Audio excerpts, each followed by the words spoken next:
I've seen patients cooking a meal in their sleep, who've driven in their sleep, committed crimes in their sleep.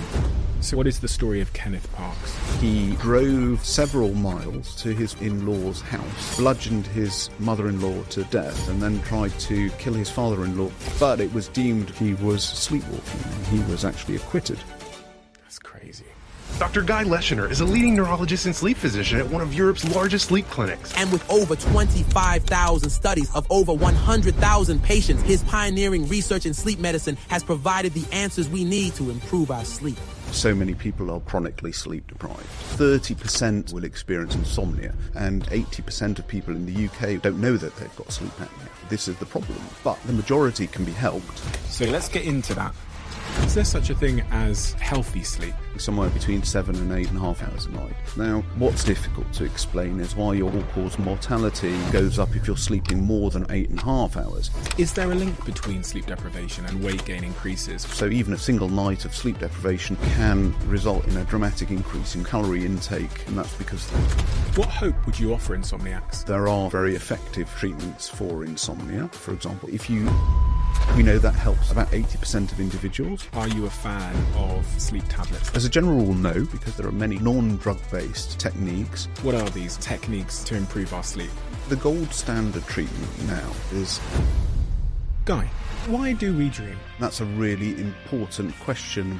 The honest answer is...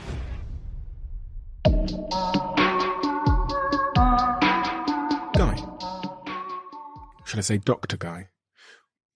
What is it that is at the very sort of heart of your personal curiosity? Because as I look at your work and what you've committed your career to, there seems to be a bit of a through line as to sort of the subject matters that have captured you.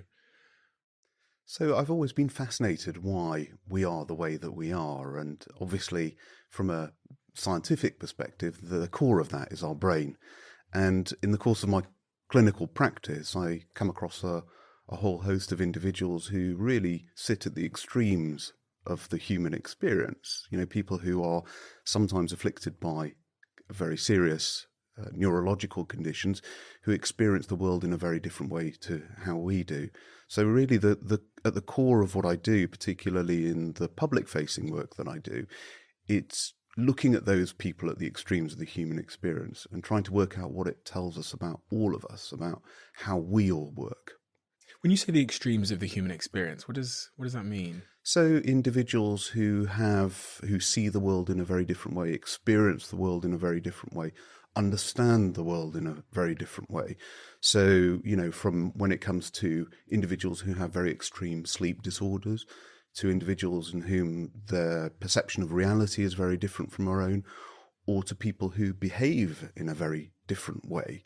So when it comes to things like aggression or the way their relationship with food or their personality traits, I think in every area of clinical neurology, you see individuals in whom something has happened to their brain that fundamentally changes the way they see the world, interpret the world, or behave within that world. And what's your sort of day to day? And also, if I was to take a look at your CV, what would I see on your CV? I studied medicine at Oxford and then at Imperial, and very early on in my career started training in the world of neurology. Did a PhD at Imperial and Cambridge. What is neurology? Neurology is the clinical study of the brain, so the brain in its diseased state. So we see individuals with epilepsy, with Parkinson's disease, with nerve problems, with certain types of sleep disorders, basically any disease or disorder that influences how the brain and the nervous system works. So I did a PhD at Imperial and Cambridge looking at the genetics of epilepsy, and then started working as an NHS consultant in 2010. And you're a consultant of neurology and sleep medicine? That's right, yeah. I've never heard the phrase sleep medicine before. Well, sleep medicine has been around for a long time.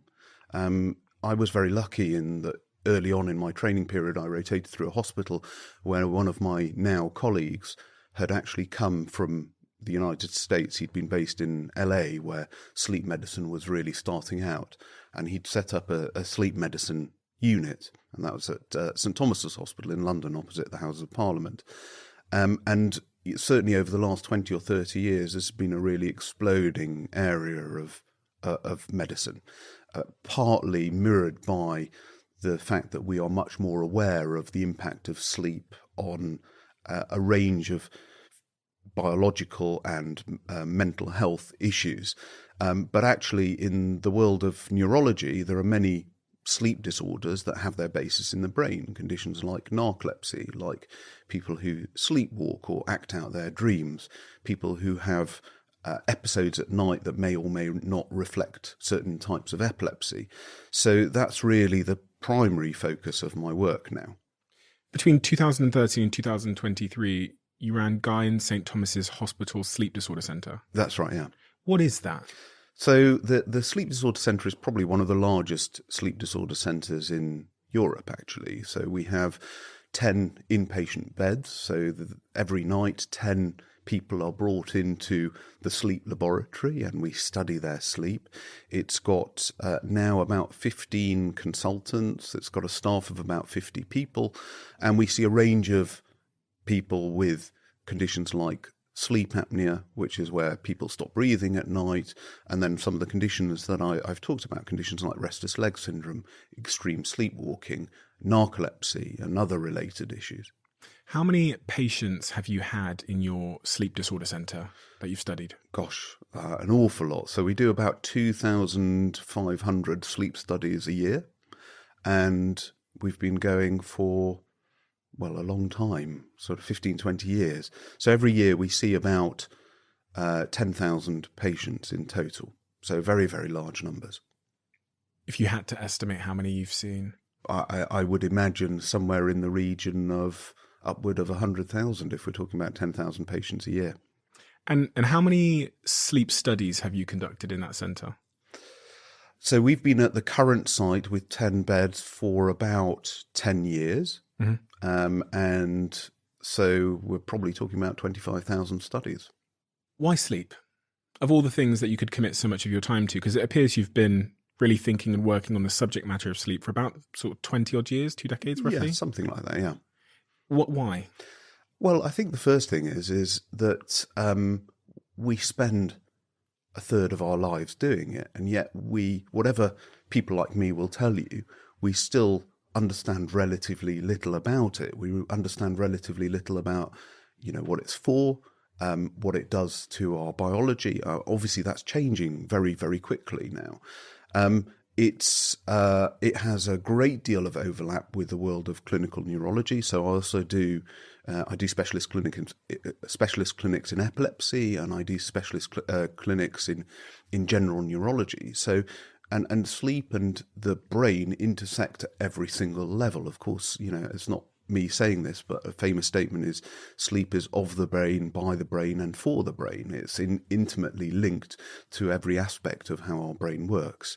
So one of the really exciting things is that because it's a relatively new area, our understanding of it is exploding in ways that are not paralleled across other areas of clinical medicine. Is it important? Is it important? Yeah. I think it is of fundamental importance. The fact is that if sleep wasn't important, it would be a very stupid thing for evolution to create in us. The fact that we are essentially switched off from our external environment for a third of our lives. And actually, there's a whole host of evidence when you look at how certain animals have developed the ability to be able to sleep with only half of their brain at a time. Animals like aquatic mammals or certain birds. Like a dolphin. And dolphins, that very much suggests, that must be of great importance if sleep is a risk for our survival. Because if you're an aquatic mammal like a dolphin and you're sleeping and you're unable to surface or unable to see what predators are around you, that the evolution has designed a system whereby it enables you to sleep with half of your brain at a time. So that in and of itself tells us it's important. The fact that the circadian rhythm, so that 24-hour cycle that a whole host of biological rhythms have, is so intrinsically linked to life itself that actually every single life form exhibits features of this 24-hour circadian rhythm tells us that this was something that was prioritized at a very, very early stage in life's evolution on Earth.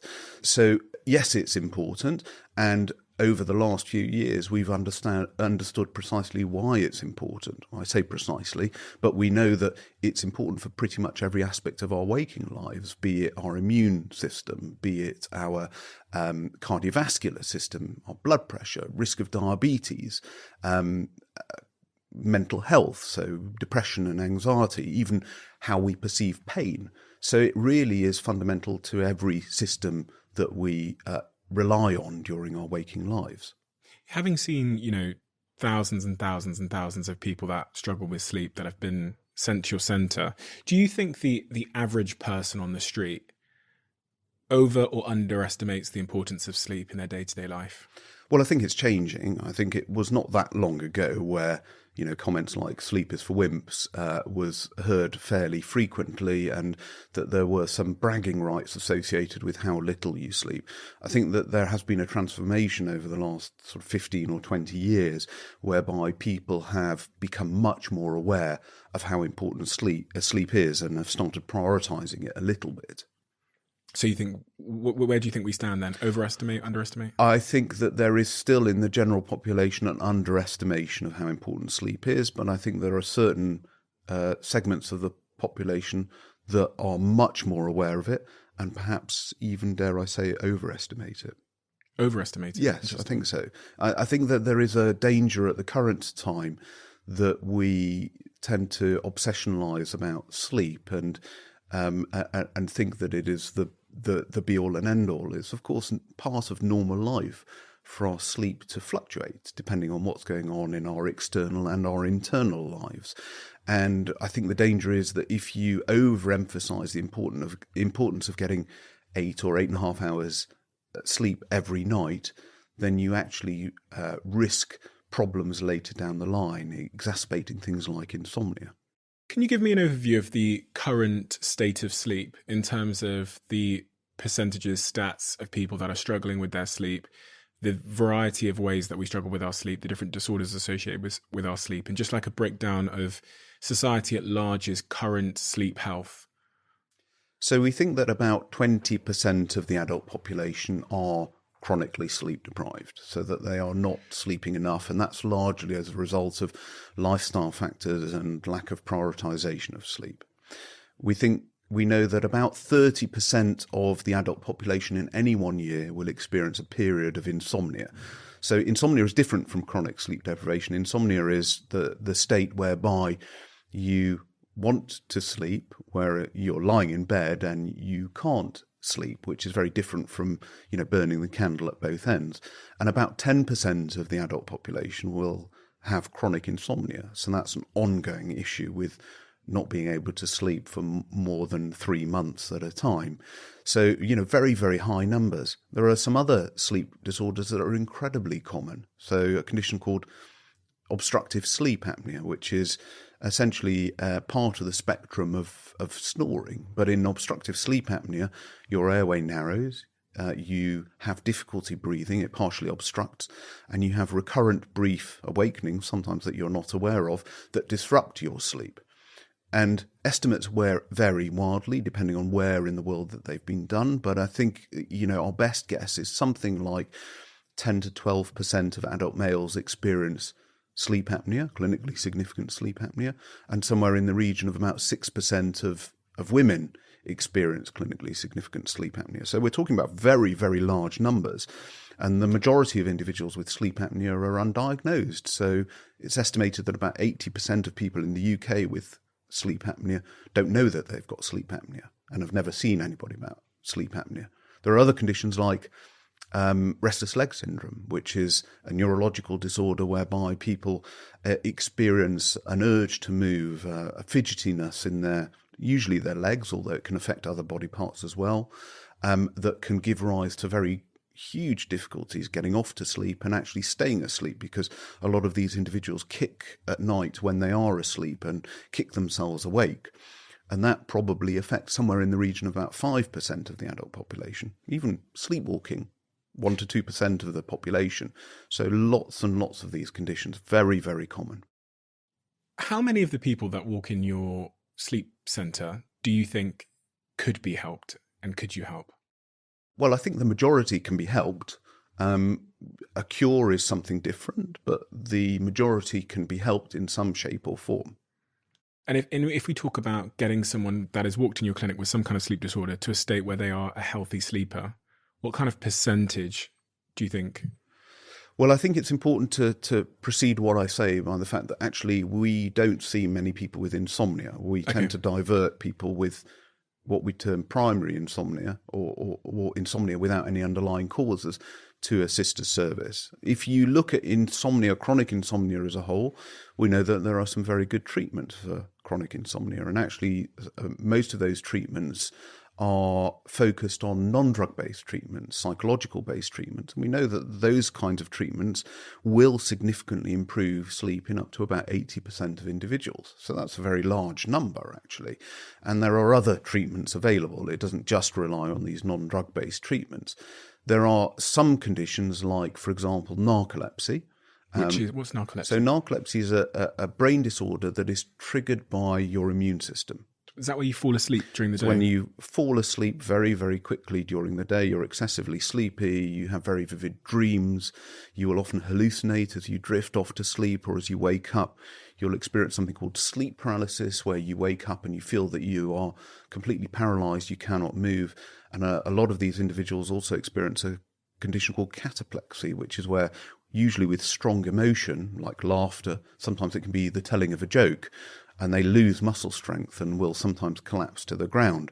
So it's a very pure neurological disorder because we know precisely where that area of immune attack occurs within the brain, and it knocks out a very small number of brain cells to generate this. This is once you have it at the moment, it's a lifelong condition. But actually it can be treated. There are many treatments available, and even in the last 5 years or so, there have been many new treatments that have become available. So actually all of these conditions are treatable, they're manageable, they're not necessarily all curable. Is there something at the heart of culture and how we're living that's causing so many of us to struggle with sleep? The way that modern society is at the moment certainly, I think, is rather conducive to insomnia. In fact, when researchers have looked at pre-industrialized societies, so, for example, tribes in Eastern Africa or in South America, actually insomnia is relatively rare, and some of these tribes don't even have the word for insomnia. So I think that certainly insomnia seems to be correlated with the changes that have occurred in our society. Sleep apnea is often associated with weight gain, and obviously that is very much a function of our modern societies. So yes, undoubtedly some of these conditions can be attributed to the way that we lead our lives. Some Has anybody ever put like a sleep tracker on a tribe? Yes, that has been done. There's a chap called Jerry Siegel, who's based in the East Coast in one of the Ivy League universities, who has spent his life doing that. And what did he find out? So he found out that actually sleep does vary a little bit according to the seasons, that they don't necessarily sleep all the way through the night, but actually their sleep is rather different to the sleep of modern society. In what way? They will not necessarily... So this view that we sleep when it gets dark or used to sleep when it gets dark and wake up at dawn is incorrect. That there is some fluctuation between the seasons, but not necessarily directly related to the number of hours of daylight, and that insomnia is relatively rare. Are they waking up in the middle of the night then? I think it's normal to wake up in the middle of the night, that we all wake up in the middle of the night. It's very rare that you, for example, do a sleep study on somebody and you don't see periods of awake in the middle of the night. It's normal to be awake for up to about 30 minutes over the course of the night. That in itself is not a marker of pathological sleep. When I say awake, I guess I mean getting up and walking around and stuff. But Yeah, I mean, I think that there are some individuals who do that. There's a chap called Robert E. Kirk who has spent a great deal of time looking at medieval texts and seeing how they described sleep. And he has put forward a hypothesis that in medieval times, people would have a first sleep and a second sleep. Now, I think that theory is not universally accepted, but certainly for some individuals, getting up and walking around is certainly within the realms of normality. I think there are different sleep patterns. If you look, for example, at Mediterranean Europe, the siesta culture, so people sleeping for an hour or two at lunchtime, but sleeping slightly less at night. So there are a range of sleep patterns that sit within the spectrum of normality for human beings. Is there such a thing as a healthy sleep? As in, you see these sort of different sleep behaviors and such, but is there, from a neurology standpoint or a clinical standpoint, a perfect sleep or a perfect sleeping habit, or, you know?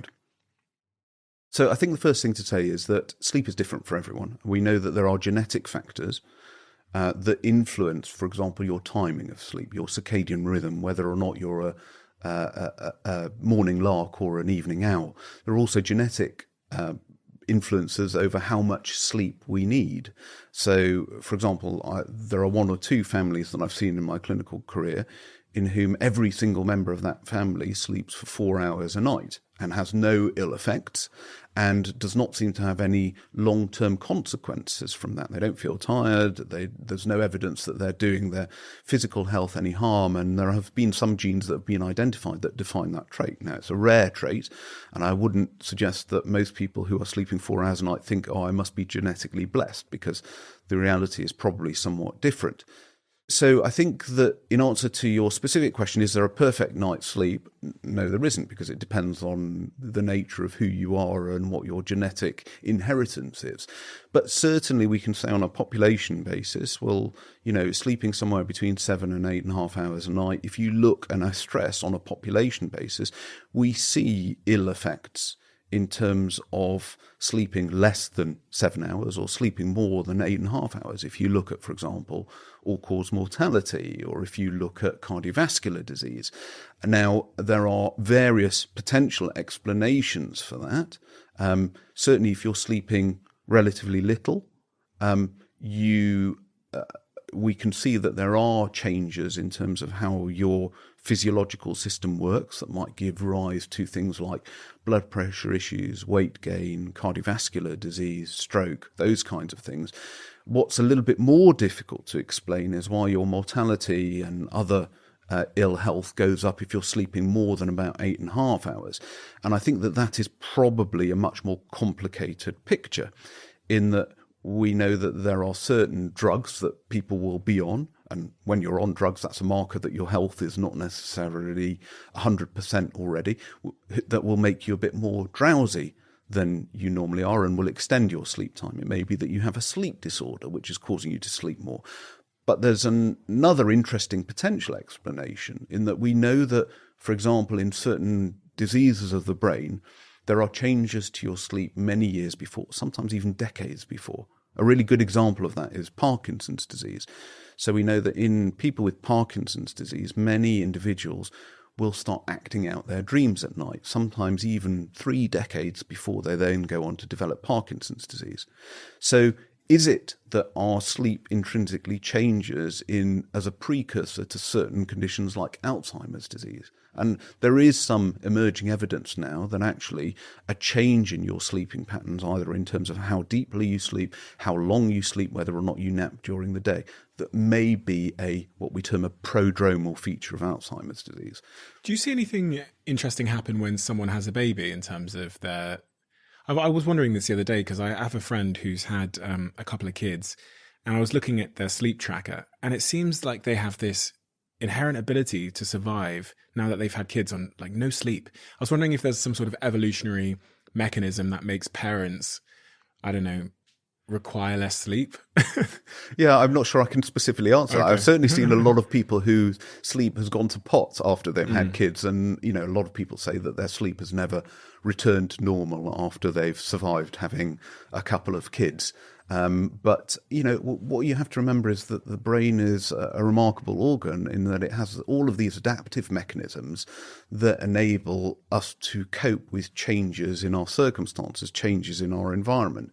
So if you put somebody in a sleep-deprived state, sleep also changes. So what the brain does is it prioritizes the very deepest stages of sleep, stage 3, slow wave sleep, over other stages of sleep. And, what we can see that in the sleep lab. So if somebody's very sleep deprived before they come in and we put them in the sleep lab, we see a sort of huge increase in their slow wave sleep, which is the stage of sleep that's most associated with restoration, with healing, with feeling more refreshed than other stages of sleep, like, for example, REM sleep or dreaming sleep. So the brain is prioritizing restoration faster than it would because the person's sleep deprived? Absolutely, yeah.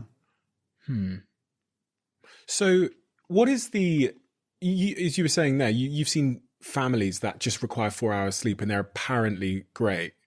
Is that a lot of people? No, it's as I said, it's very, very rare.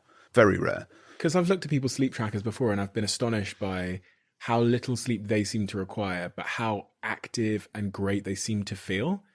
And I had this the other day because one of my fellow dragons, I said this to her, she requires very little sleep, but then she gets up at 5 a.m. and goes for like a 10-mile run. And I was looking at her sleep tracker thinking, you've been in bed for like 5 hours and you are extremely more awake and energetic than I am, and you just did a 10-mile run. And I'll go in bed for 7 hours. And it says that my, stage 3, stage 4 sleep is higher than hers. But for some reason, she's like, bouncing into the room. Well, I think there's two explanations for that. The first is maybe she is one of these genetically short sleepers, although, as I said, that seems rather unlikely. I think the other explanation is we know that I talked a little bit about how genes influence our sleep. We know that there are genes that influence how resistant you are to the effects of sleep deprivation.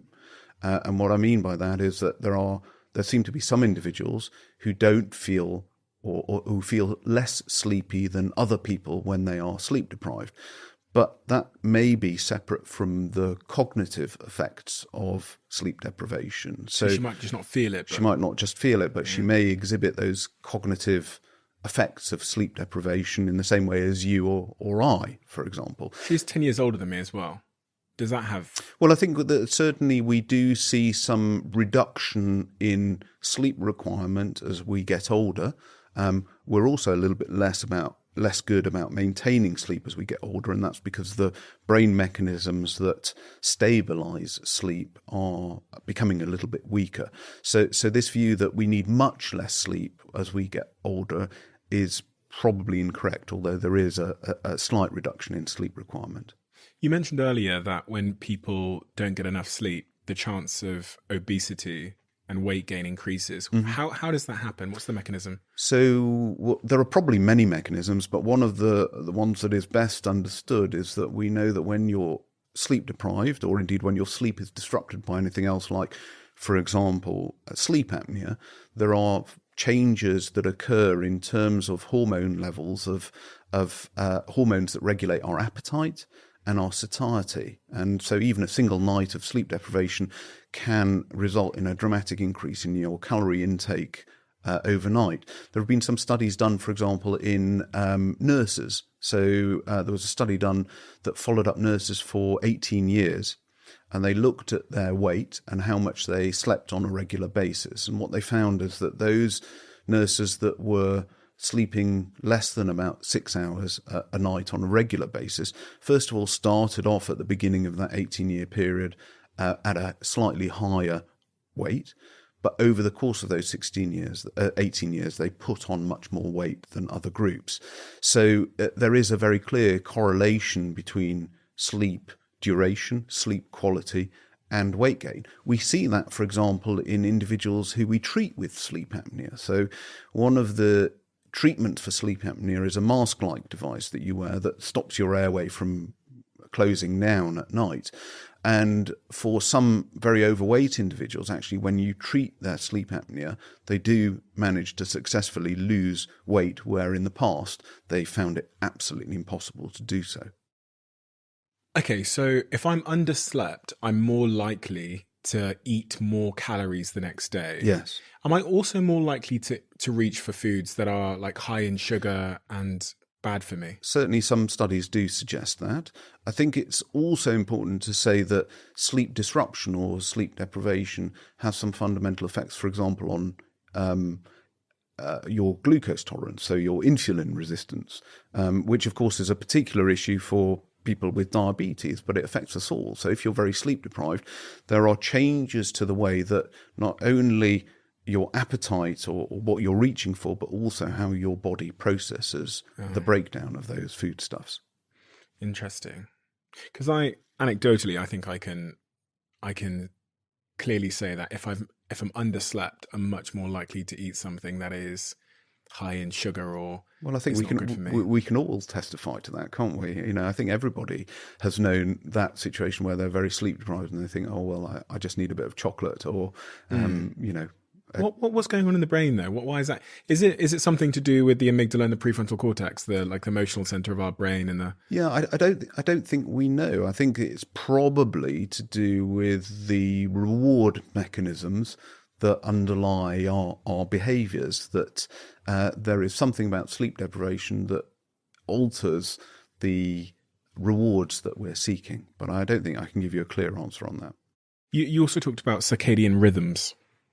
If I was a 10-year-old, what do I need to understand about the circadian rhythm, what it is, what it does, and why it's important?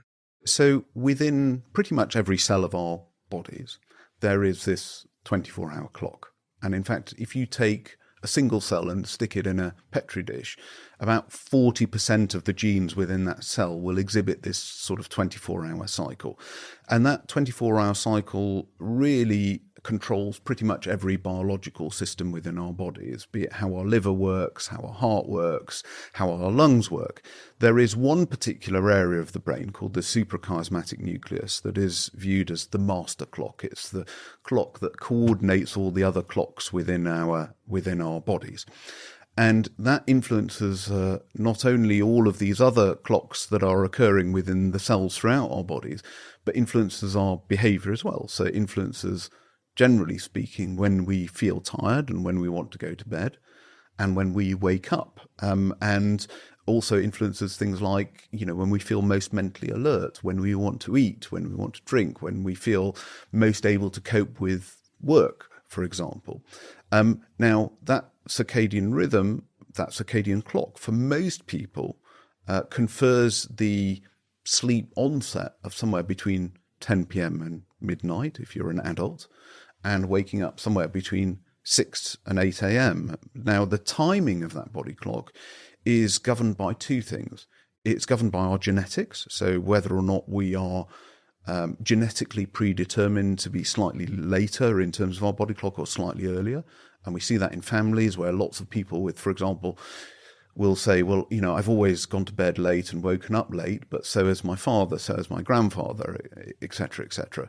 But it's also influenced by what's happening in our environment. About 50% of the definers of our circadian clock are governed by what's going on around us, be that in terms of when we're exposed to light. So we know that light is a very important driver of our circadian rhythm when we're eating, when we're exercising, when we're doing a whole range of other activities. And also one of the markers of our circadian rhythm is the secretion of melatonin. So there's a very small gland in the center of our brains called the pineal gland, which secretes a hormone called melatonin. That hormone tends to start being secreted in most people at around 6 o'clock in the evening. It peaks at the time that we want to go to sleep, and then it starts dropping down a few hours before we wake up. It's almost a chemical marker of our circadian rhythm. But we also know that giving people melatonin in tablet form, for example, can influence our circadian rhythm. So there's this sort of feedback loop between our own body's secretion of melatonin and what our suprachiasmatic nucleus, our master clock, is doing. So by giving people melatonin at particular times of the day, we can shift your circadian rhythm forward or back. So that master clock in the brain, where is it positioned? The suprachiasmatic nucleus is in a small area of the brain called the hypothalamus. And is that linked to the eye? There are links from the back of the eye to the hypothalamus. So there are some cells in the back of the eye, in the retina, that are not involved in vision, not involved in conscious vision, but what they are involved with is detecting blue light in particular, which is the part of the spectrum of light that is most important in terms of regulating our circadian clock. And there are direct links between these cells that are called retinal ganglion cells and the suprachiasmatic nucleus. So exposure to light, to blue light in particular, is really very important in reinforcing or adjusting our circadian rhythm. Now, of course, we live in a world whereby the seasons change and the amount of light that we're exposed to changes. So if we were on a set rhythm all the time that was immovable and unadjustable, then there would be times where our circadian rhythm might not be might be at odds with our environment. So there does need to be some slight adjustment of that circadian rhythm, and light is probably the most important adjuster. Blue light, is that the light that comes from my smartphone? So blue light, obviously the strongest source of blue light is sun. Yeah. But yes, these kinds of devices, your smartphone, your iPad in front of you, a range of electronic devices also have blue light within them. So that's why if I'm up on my phone till 1 a.m. in the morning, staring into the screen, I'm kind of tricking that sort of optic nerve, which is then impacting my master clock, and I'm telling it that it's a different time. Yeah, so the thinking on that has changed a little bit over the last few years. So it was said that using these devices will trigger insomnia as a result of blue light. Actually, it's likely that the amount of blue light that these devices put out is probably insufficient to do that directly. But there are two effects of using your gadget until 1 a.m. The first is on a long-term basis, if you're doing that regularly, it will result in an adjustment of your circadian clock and push it back. So you will want to go to bed a little bit later and wake up a little bit later, which is fine if you're self-employed or you don't have any restrictions on your time. But most of us need to be up at a certain time in the morning. And if your circadian rhythm is delayed significantly, the net effect of that is that you're going to end up sleep deprived. I mean, there's also the issue of being, on Twitter or being engrossed in a movie on Netflix at 1 a.m. that is going to make you delay sleep anyway. So there are those two effects. It's arousing. It's arousing and it grips your attention. Well, what do you make of these people, me being one of them, that watch, serial killer movies when we fall asleep? Well, I think that's only an issue if it's stopping you from falling asleep. Do you see, because I have this argument a lot with my partner. She can't understand why I need to watch this like really stimulating stuff when I fall asleep. She likes quiet, and I tell myself I need to like listen to something. Do you see like variance in this kind of thing? And is there a better approach? Or this comes down to an individualized approach to sleep, and that's why I'm always very reluctant to say this is the perfect night's sleep. These are the rules for sleep. For example, there are some people who, for whom caffeine doesn't really influence their sleep and can have a double espresso an hour before bed and still have no problems getting off to sleep. For most of us, that's not the case. If you are somebody who can watch something very stimulating, very scary, and then switch it off and roll over and go off to sleep, then I guess that's not a problem for you. For most people, that's probably not the best thing to be doing at night. I think that long term, one of the issues is with all of these kinds of activities in bed at night before you go off to sleep is that they weaken the psychological associations between bed and sleep. And so if you start associating bed being a place where you're mentally active, where you're engaged, then if you have an underlying predisposition to insomnia, for example, then that can sometimes set the stage for developing insomnia later on. The average person that you've worked with in your clinical practice that's struggling with sleep is at the heart of the issue just poor sort of sleep hygiene, like you've said there. Yeah. Because I've got so many friends that say to me that they struggle with their sleep. Many of them have struggled with it for years. And I doubt that there's some sort of genetic reason why this many people are struggling with sleep. So I imagine it's just some kind of behavioral reason. So I think that the genes that predisposed to insomnia are pretty widespread, but obviously, in pretty much all areas of medicine, there is an interaction between genetics and environment. And certainly poor sleep hygiene, and it's a horrible term, I hate that term, but it's the term that is most widely used and understood, can certainly put in place certain aspects of behaviour that then can give rise to chronic insomnia in the long term. So if you've got very bad chronic insomnia, then suddenly putting good sleep hygiene in place, it's unlikely to fix it. But it may be that poor sleep hygiene in the first instance gave rise, or at least predisposed you to developing insomnia. And what is poor sleep hygiene? If I wanted to be the worst possible sleeper in the world, what would I have to do? So I think you would probably have to set up your home office in your bedroom. Okay. You'd have to have, your TV on in your bedroom all the time. Okay. Be surrounded by electronic devices. Drink a lot of coffee late in the evening. Alcohol? Drink a little bit of alcohol. So alcohol in the short term, of course, is quite sedating. It's a central nervous system depressant. But it does dramatically worsen the quality of your sleep, and for various reasons, the direct chemical effect, the fact that you've got a full bladder, the fact that you're probably snoring a little bit more, so alcohol's not a good thing. Not having a wind down period, so, gambling on the stock market until 1 a.m, switching your laptop and then trying to go to bed, those kinds of things. So that's, the quintessential very, very bad sleep hygiene. What about when I eat?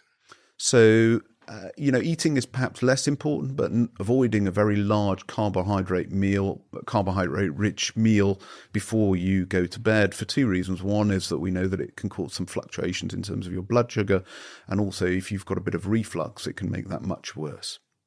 Okay. What about sleeping in bed with somebody else? Well, I think that for some people, and again, this goes back to no one rule for everybody. If you've got a sleep trait termed sleep reactivity, which is where your sleep is very liable to your environment, then obviously sleeping next to somebody who's snoring loudly or who gets up in the middle of the night 2 or 3 times to urinate can be very disruptive to your sleep. If you've got very little sleep reactivity, you may actually find it more comfortable to sleep with somebody in the same bed as you. I was thinking the other day, because where I've currently moved into, there's no blinds or curtains in my bedroom. And I was wondering if that might be a good thing, because it at least means that in terms of my circadian rhythm, I'm waking up at the same time every day, because I'm waking up when the sun comes up. Yeah, but the sun comes up at different times on different days, firstly. So if you were doing that routinely, you might find yourself really rather sleep deprived in the summer months. And also there is some emerging evidence that exposure to light at night in your sleep is not very good for you. So there was a very recent study that implied that light exposure at night increases your risk of diabetes. So it certainly is not good for the quality of your sleep. And the likelihood is that you won't wake up as soon as it's light. You'll wake up an hour or so after it's got light. But during that hour or so, it may have had a negative impact on the quality of your sleep. So having a dark bedroom is really part of good sleep hygiene, as is having a quiet bedroom that is not too hot or too cold. What if you wear a sleep mask? Does that solve it? Yes, it does. I mean, I wear a sleep mask. I think it's, particularly if you don't have good blackout curtains or blinds in your bedroom, using a sleep mask, particularly in the summer months, is probably very helpful indeed. Does that mean that the only light receptors we have are behind our eyes? Well, I think that there were some rumours on the internet that there were light receptors elsewhere, but certainly the only ones that we know to be of significance in terms of defining our circadian rhythm are the ones in our retinas. Because I did psychology when I was in secondary school, and I remember reading in one of the psychology books, or maybe my psychology teacher told me this, I think it was Mrs. Lowney, that there was some studies where they shined a light like underneath someone's knees. Yes. And people would like wake up when they shine the lights there. Yeah, I think that's been very much discounted now. It is a bit strange though that the only light receptor would be behind the eyes. It just feels like, I don't know, feels like poor design. that there's only one place where we figure out if it's night or day. So you see that, for example, in people who've lost their sight. Right. So in some individuals who have lost their sight completely, then they lose the regulation of their circadian rhythm, and they develop circadian rhythm disorders, something called a non-24-hour rhythm disorder, whereby their circadian rhythm is on for example, a 25-hour cycle. And so every night they will go to bed 1 hour later than they did the previous night, and will go right the way round the clock, every month or so. So that's a very good piece of evidence that actually it's those cells in the retina that are of crucial importance for maintaining the stability of our circadian rhythm.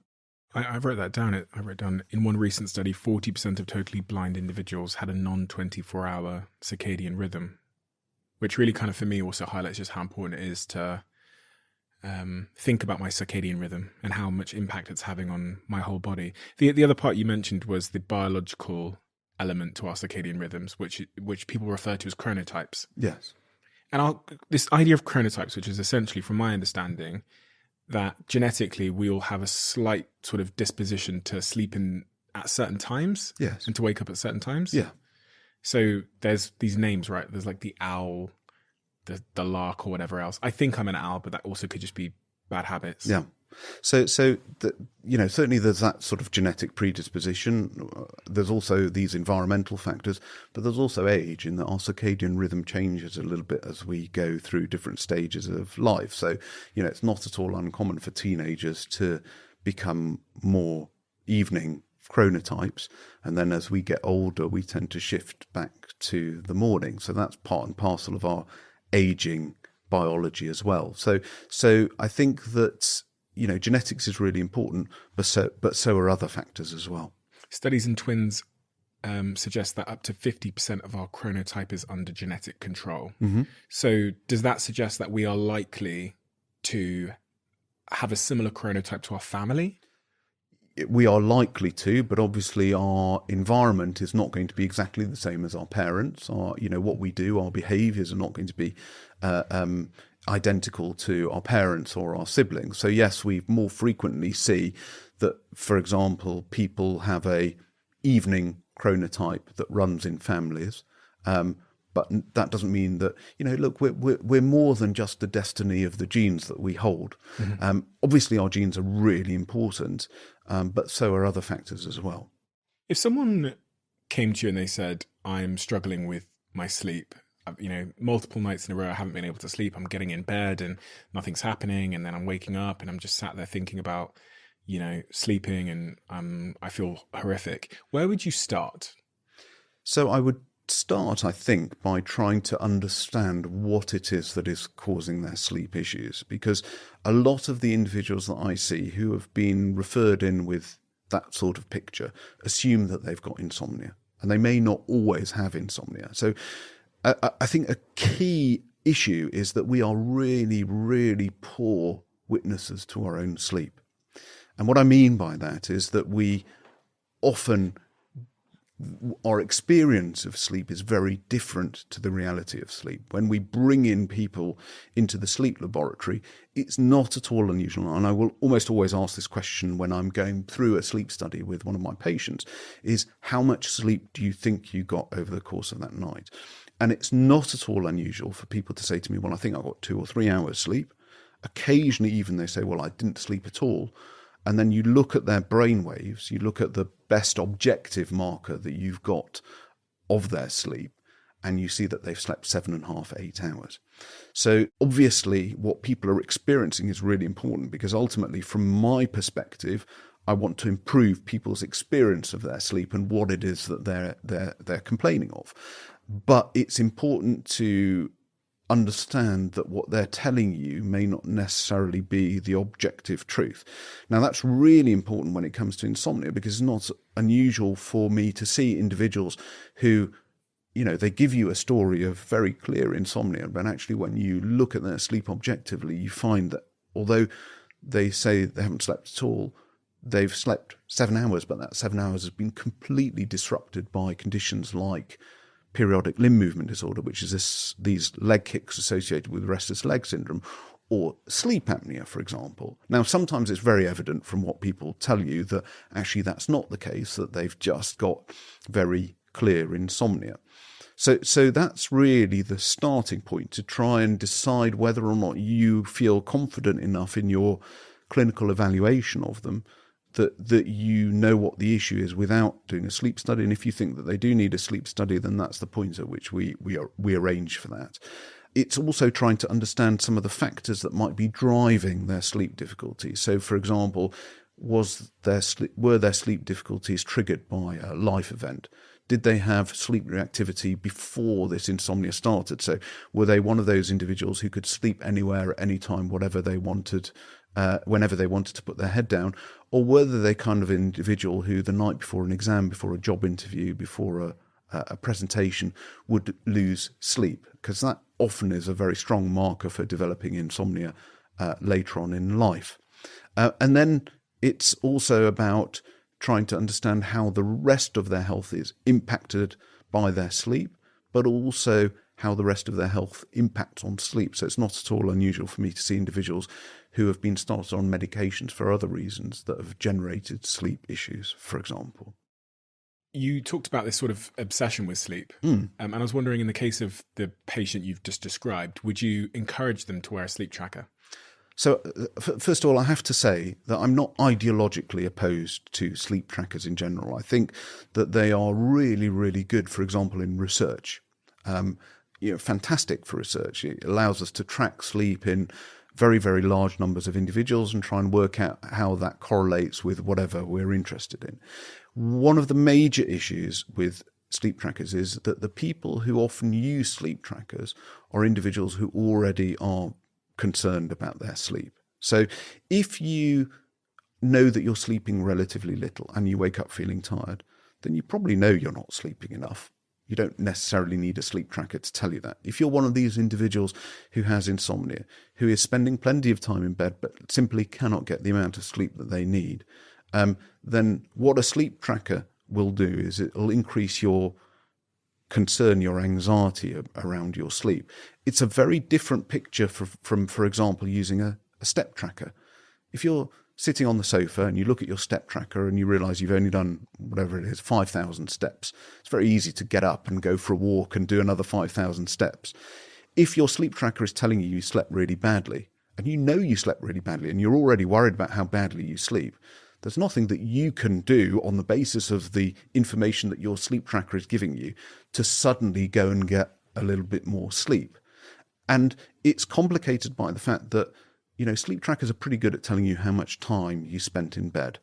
They're reasonably good at telling you how quickly you dropped off to sleep. The reliability, the accuracy of these devices, most of these devices, drops off significantly when it comes to, for example, defining nighttime awakenings, defining stages of sleep, those kinds of things. So then you have that additional issue in the mix, which is that sometimes your sleep tracker may be giving you information that is not factually correct, and that may increase your anxiety further. So I'm really very, very keen for people who have issues with their sleep, rather than just burning the candle at both ends, to put away their sleep tracker and actually go and have a chat with their GP or somebody who knows a little bit about sleep, rather than relying on this sleep tracking technology. Do you think sleep trackers have had a negative or positive impact on sleep culture? I think that for those individuals who can fix their sleep in a very straightforward way by spending more time in bed, so the kind of people that I talked about that 20 years ago would be saying, well, I only sleep 5 hours and, because I'm busy doing X, Y, and Z and I can get away with it. I think it's probably encouraged them to spend a bit more time in bed because they know they have a very clear bit of information that's telling them that they're not sleeping enough. But for the people that I see, the people who are already concerned about their sleep, and who have difficulties with their sleep, I think it's been a very negative impact. And I have some reservations about, people like myself sitting on these kinds of podcasts or writing in newspapers telling you, if you don't get enough sleep, you're going to die early, you're going to have all these negative health consequences, because for a subgroup of individuals who are already very concerned about their sleep, that actually can cause problems. And I have seen individuals who, for example, have read books on sleep and how important it is on sleep, who have ended up going into a spiral of insomnia and very catastrophic depression and anxiety as a result. So it's very, it's very important to be clear that all of this is a double-edged sword. It's interesting with sleep trackers. I can see, I think it's worth me saying that I am both an investor in Whoop and I'm also sponsored by Whoop. Okay. But I also agree with the things you've said. So I've seen this sort of variance in how a sleep tracker can improve some people's lives, and it can make other people more anxious in a way that's not helpful. So for me, my sort of testimony on it is, I was one of those people you described earlier that thought sleep was take it or leave it. And when I started seeing a sleep track, it's kind of like when I saw my brain for the first time, I did a brain scan and I didn't even kind of like realize it was there and that I could influence it, and that things I was doing without really thinking much were having this big impact. And for me, what it did is it allowed me to finally make this link between how much sleep I've had and then how I behave. Now, I thought my behavior was random before, but seeing that when my sleep scores were down, I was way more emotional. I was way more likely to eat crap. And the other thing that I saw, which was really interesting, was that when I had a glass of wine or 2 glasses of wine or 3 glasses of wine, that it just like destroyed my sleep. And I never knew that before. And I was in search of reasons to quit alcohol anyway. And when I saw that, I quit alcohol forever. So I've not drunk since. So, and then for me, I have to also say, there are moments in my life where life happens and I know I'm not going to sleep and I don't pay attention to my sleep tracker. But there are other moments where I have a bit more control. And that's when I kind of tune into my sleep tracker. I've also had parents message me a lot and say, listen, I've got a 1-year-old, a 2-year-old, a 3-year-old, whatever. There's no point in me wearing a sleep tracker because, listen, I'm not going to get any sleep. And I also completely agree with them that there's really no point in that situation.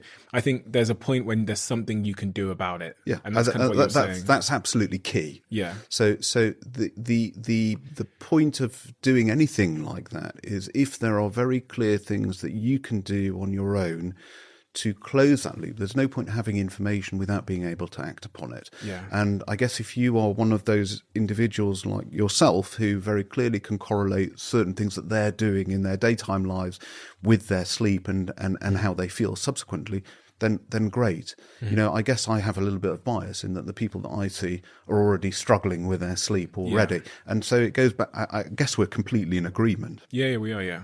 And it's so interesting because that's been a developing idea, because obviously my bias is always like, wouldn't you rather know? Because that's, but then from doing this podcast, I've seen the comments and I've seen the struggle in from speaking to parents that are struggling with their sleep, and it's kind of sometimes just makes them feel worse about it. I think nuance is necessary on this issue. And I'm sure there's a lot of things in my life that I wouldn't like to be able to track, because either I don't have control of them right now, or, maybe they'd make me feel more anxious. There's this thing called the glymphatic system, which I find which when I discovered this, it really helped me to understand the importance of sleep. Can you explain what the glymphatic system is, as if I was a 10-year-old? Yeah. So within our bodies, there is a system, a very similar system called the lymphatic system. So people will have heard of lymph nodes, for example. And this is a system whereby fluid that comes out of the blood vessels and into the tissues is then collected and transported back into the cardiovascular system.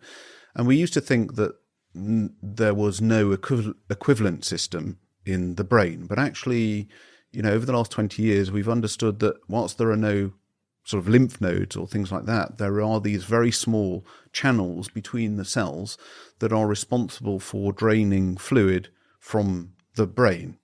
And those systems are responsible for removing certain toxins or metabolites, chemicals that have built up as a result of metabolic activity within the brain, and removing them from the brain substance itself.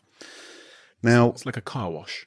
Like a drainage system, okay. like a gutter, for example, that takes the suds from the car wash away and puts them into the drain. In about 2011, if my memory serves me correct, there were some studies done that looked at that glymphatic system in different stages of sleep. And what they described was that that glymphatic system opens up significantly by about 60% in very deep sleep, in the deepest stages of sleep. And so subsequent research showed that, for example, one of the proteins that was being removed was a protein called beta amyloid that is intimately tied to Alzheimer's disease. And so the view that deep sleep was particularly responsible for housekeeping of the brain, for chemical housekeeping of the brain, came about. And it gets a bit more complicated because actually only 2 or 3 weeks ago, another study suggested that 60% increase in the glymphatic system was not the case. And so I think that this remains an area that there is some uncertainty about. But actually, there are many reasons to tie in sleep in general, separate from the glymphatic system, into a general housekeeping role of the brain. And I think that certainly this is an area that is going to keep researchers very, very busy over the next 10 or 20 years, this association between sleep, cognition, and cognitive decline in later life. That protein that seems to spike if we are sleep deprived. Beta amyloid? Beta amyloid, yeah. And that's linked to Alzheimer's? It is, yeah. So in Alzheimer's disease, we see beta amyloid deposition within the brain substance itself. What does deposition mean? So it's deposited within the brain. If someone has Alzheimer's, they have a sort of a build-up of build-up of beta amyloid in the brain substance. Is there a link between sleep deprivation and Alzheimer's?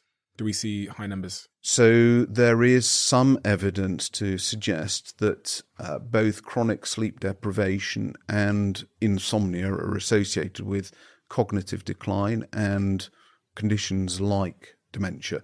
It goes back to what I was saying earlier, which is, but by the way, there's also some studies that have suggested links between sleeping tablets and conditions like Alzheimer's.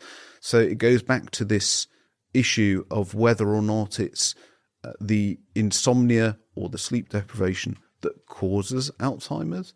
Is it sleeping tablets that causes Alzheimer's, or is it the fact that Alzheimer's many, many years before causes changes to our sleep? And so I think that story has not yet come to fruition in terms of our fundamental understanding of the links between sleep and Alzheimer's disease and whether or not it's directly causative. Do you recommend / are you a fan of, you referenced sleep tablets there, sleep medicine, medication? Yeah. So as a general rule, no, because I think that there are good now non-drug-based techniques for trying to improve sleep in the majority of people with insomnia.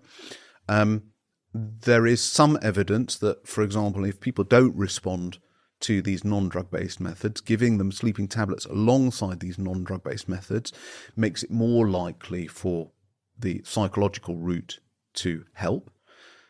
But, unfortunately, as part of my clinical practice, I see lots of people who've been struggling with their sleep for many, many years, and they've tried all non-drug-based treatments. And the risks of them sleeping so little in terms of their mood, their anxiety, their ability to function are so great that actually you have on a case-by-case basis to make a judgment call as to whether or not to say, well, I give up on your sleep, or actually you say, well, look, there are a number of drugs that we can try and improve your sleep, and it's not going to get you back to normal, but it's going to potentially make the difference between you end up very depressed or highly anxious and unable to cope in your life, or actually get some decent sleep, and the risks of those drugs. And that needs to be judged on a case-by-case basis and is part of clinical medicine. Whenever we prescribe any medication for anybody for any condition, we have to evaluate what the potential benefits are versus the potential risks. A lot of people seem to be taking melatonin tablets. Is that healthy? Is that free from side effects? So it's not entirely free of side effects, but it's generally a pretty well tolerated, safe drug, as far as we know. There are some specific issues surrounding melatonin. But a question really would have to be, well, why are you taking that melatonin? Is there something that you can do to fix your sleep without relying on an exogenous substance, something that you've bought off the shelf or been prescribed? Is there my hesitation and reservation with taking things like melatonin is always that I just assume that my body will become a little bit reliant on it? Yeah. Well, I think whether you become physiologically, biologically reliant upon it or psychologically reliant upon it, it remains unanswered. But certainly, there are individuals who, for example, will say, well, as long as I know that I've got a bottle of melatonin or, the sleeping tablets in my bedside cabinet, I sleep fine. As soon as I know that I haven't got access to them, I don't sleep very well at all. And so that, I think, exhibits that this is almost like a psychological crutch. Knowing something that they've got next to their bed that they can reach for in order to achieve a good night's sleep is sometimes as important as the biological effects of taking that tablet. I mean, that kind of leads to the non-medical techniques to improve our sleep. So you said typically with someone that comes to your sort of sleep center, instead of going straight to medication as the answer to their sleep issues, you would suggest and or try non-medical interventions. Yes. And you said that these work well. Yes. What are these non-medical interventions? So the gold standard treatment now for insomnia is a treatment called cognitive behavioral therapy for insomnia. Okay, so a lot of people have heard of CBT because they will have heard of it in the context of depression and treatment of depression or anxiety.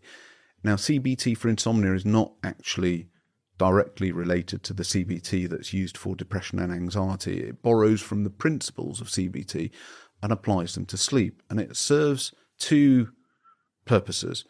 The first is to try and address some of those conscious psychological factors that are driving insomnia. And when I talk about conscious factors, I'm talking about things like the frustration or anxiety of the night ahead, of lying in bed at night feeling that you can't get off to sleep, and the frustration and anxiety that engenders, of having your partner snoring away in bed next to you whilst you're struggling to go off to sleep, of worrying about how you're going to be able to function the following day, or potentially even the long-term effects of your insomnia. So those are the conscious psychological factors, and CBTI aims to address those, but it also aims to restore normal, unconscious factors that give rise to good sleep. So if you've spent a great deal of time in bed at night awake, then those normal associations that good sleepers have between bed and sleep. So for a good sleeper, they will associate bed with being a place of comfort, with being a calming, relaxing place, a place that they associate with a good night's sleep. If your sleep has been disrupted for a period of time and you've spent long periods of time in bed awake, then that positive association between bed and sleep is replaced by a negative association. So you begin on an unconscious basis, Pavlovian conditioning it's called.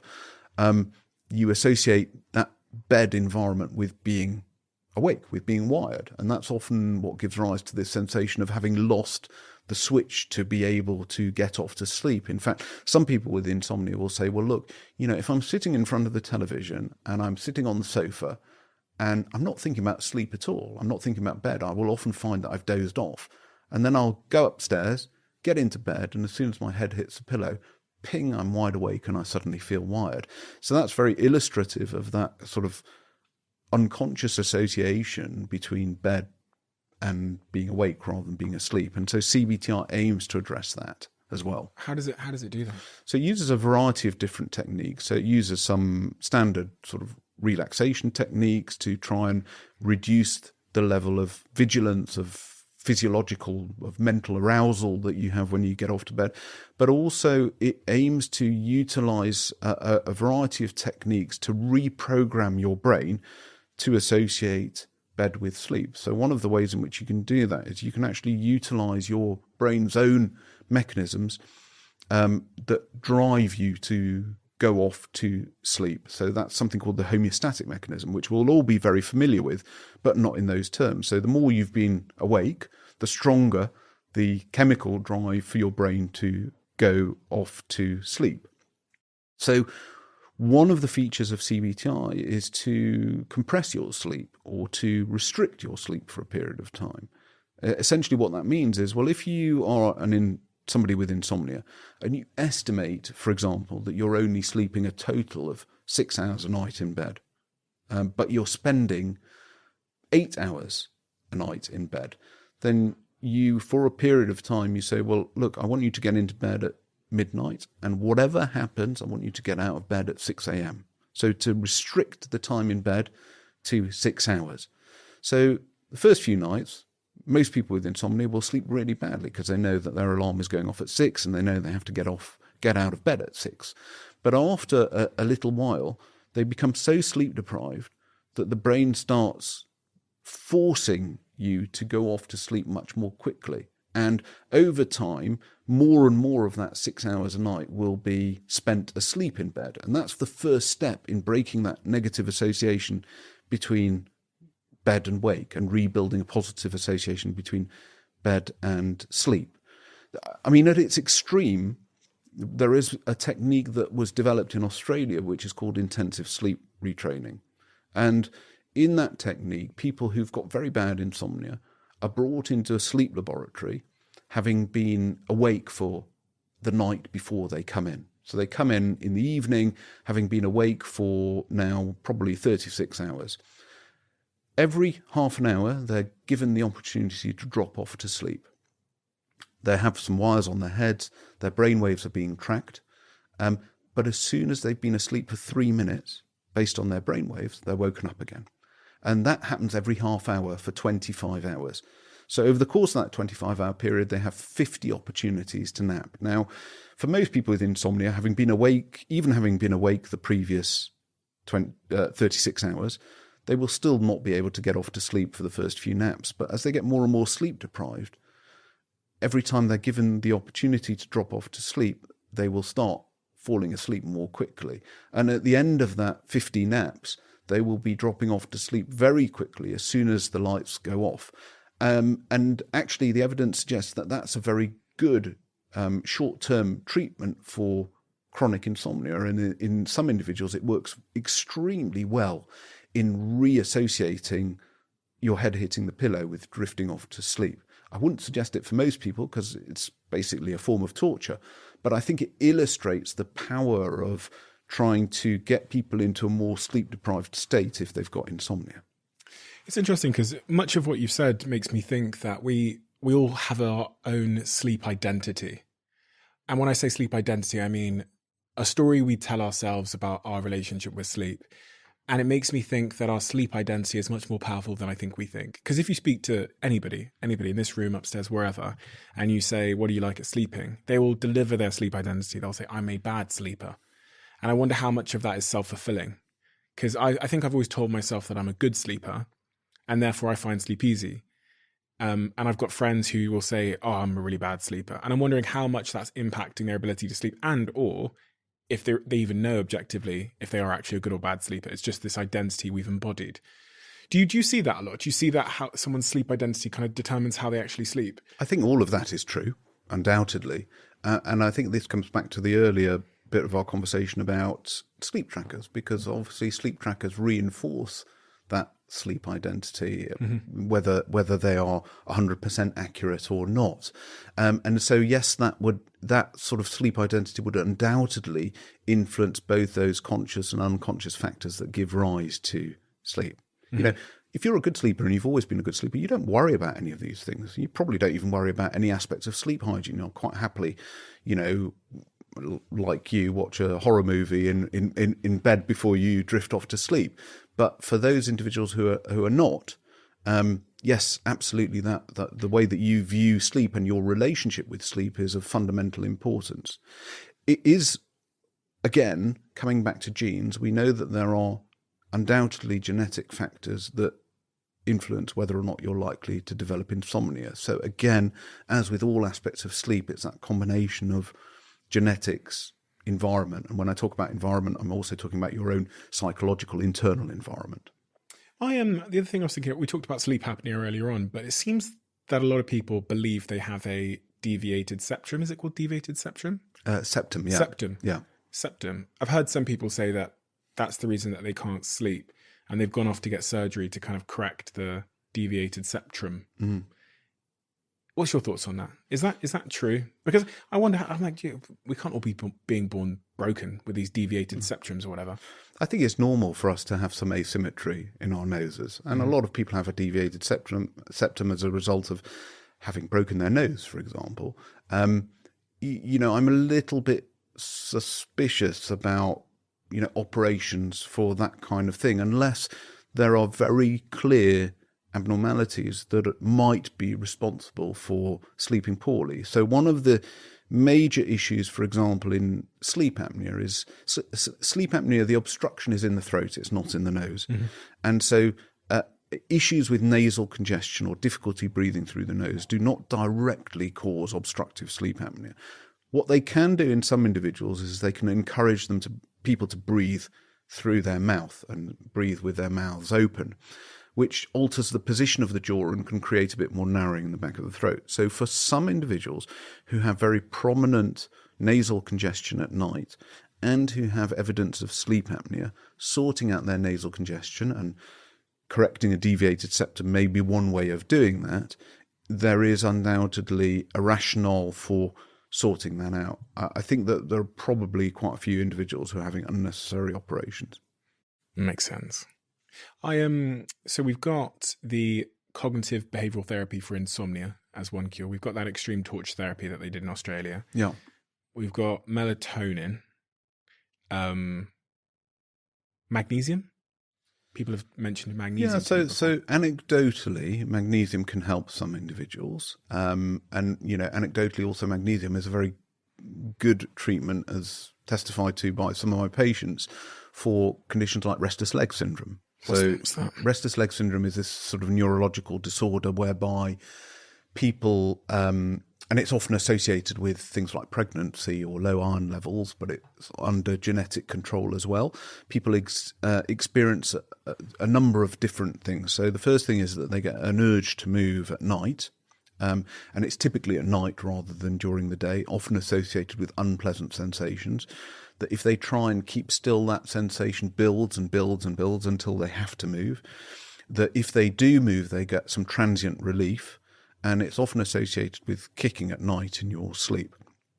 It's very common in pregnancy, very common in people who are anemic, and in people who've got problems with their kidneys, but it's common in the general population as well. And so for people with restless leg syndrome, magnesium does sometimes help significantly. And what's it doing? Is relaxing us? I don't think we actually know precisely what it's doing. Okay.